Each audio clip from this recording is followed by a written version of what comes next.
বিশেষভাবে সক্ষমদের দেওয়ার জন্য সাংসদ তহবিলের টাকায় কেনা ট্রাইসাইকেল। অভিযোগ, সরকারি দফতরে সেগুলো পড়ে পড়ে নষ্ট হচ্ছে, অথচ যাদের ট্রাইসাইকেল প্রয়োজন তারা দরবার করেও পাচ্ছেন না বলে অভিযোগ। সমস্যা সমাধানের আশ্বাস দিয়েছেন মুর্শিদাবাদের সাংসদ আবু তাহের খান।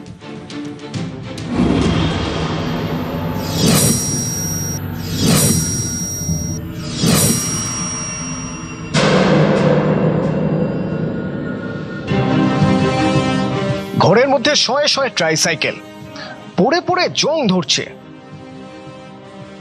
উপরে ধুলোর মোটা আস্তরণ, মাকড়সার জাল। ছবিটা মুর্শিদাবাদের হরিহরপাড়ার। অভিযোগ, বিশেষভাবে সক্ষমদের জন্য সাংসদ তহবিলের টাকায় কেনা ট্রাইসাইকেল বিলি করা হয়নি। আপনাদেরকে দেখাবো যে এই দেখতে পাচ্ছেন এইখানে এই ট্রাইসাইকেল ঘরের ভিতরে পড়ে পড়ে নষ্ট হচ্ছে, জং ধরে গেছে, কিন্তু তবুও পাচ্ছে না প্রতিবন্ধীরা ট্রাইসাইকেল। এই যে ভাঙা সাইকেলে ঘুরছেন, নতুন সাইকেল কি দেয়নি আপনাকে? কি বলেছে? পরে বলেছে। কতদিন ধরে চাইছেন? মুর্শিদাবাদের সাংসদ আবু তাহের খান 2024-25 অর্থবর্ষে তার সাংসদ তহবিলের টাকায় ট্রাইসাইকেলগুলো কেনা হয়। সেই থেকে হরিহরপাড়া কৃষি উন্নয়ন প্রকল্প আধিকারিকের অফিসের নিচের তলার ঘরে ট্রাইসাইকেলগুলো পড়ে আছে।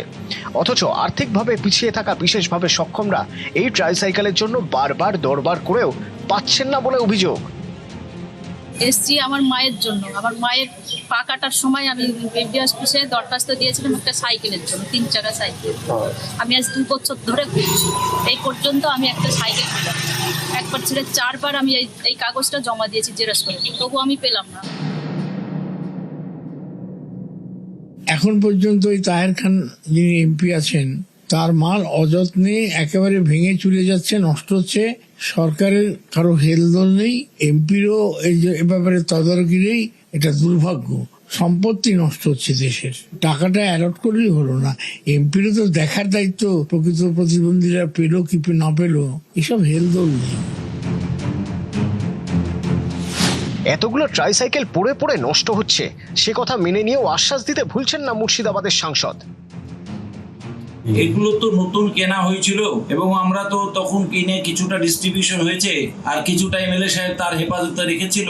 পরবর্তী ক্ষেত্রে কিছুটা ভিডিওর হেফাজতেও আছে। এই 15 দিনের মধ্যে এই ট্রাইসাইকেলগুলো কি অবস্থায় আছে এবং সেগুলো যাদের নামে অ্যালটমেন্ট করা হয়েছিল তাদেরকে দেওয়ার জন্য প্রয়োজনীয় ব্যবস্থা নেওয়া, ঠিকঠাক করে সেগুলো আমরা মানুষের হাতে তুলে দেব। মুর্শিদাবাদ থেকে রাকিবুল ইসলাম, নিউজ 18 বাংলা।